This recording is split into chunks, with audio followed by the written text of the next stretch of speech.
Australia to Bangkok ಹೇಗೆ reach ಆದೆ ಅನ್ನೋದನ್ನ ಈ ವ್ಲಾಗಲ್ಲಿ ಹೇಳ್ತೀನಿ. ಕರೆಂಟ್ಲಿ ನಾನಿರೋದು ವೆಸ್ಟರ್ನ್ ಆಸ್ಟ್ರೇಲಿಯಾದಲ್ಲಿ. ಸೊ ಹಾಗಾಗಿ ನಾನು connecting flights ಮುಖಾಂತರನೇ ಇಂಡಿಯಾನ reach ಆಗಬೇಕಾಗತ್ತೆ.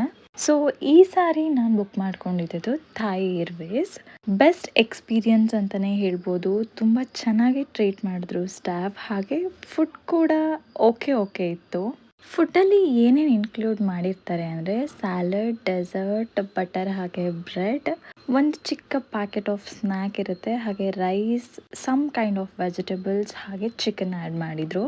I am not that much movie person, but flight ನನಗೆ 7 hours ಇದ್ದಿದ್ರಿಂದ I started watching a movie. ಈ ಮೂವಿ ನನಗೆ ತುಂಬ ಅಂದರೆ ತುಂಬಾನೇ ಇಷ್ಟ ಆಯಿತು. ಸ್ವಲ್ಪ ಬ್ಲ್ಯಾಕ್ ಟೀನ ತಗೊಂಡು ಕುಡ್ದಿದ್ದಾಯ್ತು. ಈ ಕಪ್ ನನಗೆ ಸಿಕ್ಕಾಪಟ್ಟೆ ಇಷ್ಟ ಆಯಿತು. ಎಷ್ಟು ಕ್ಯೂಟ್ ಆಗಿದೆ ನೋಡಿ. Then I reached Bangkok airport.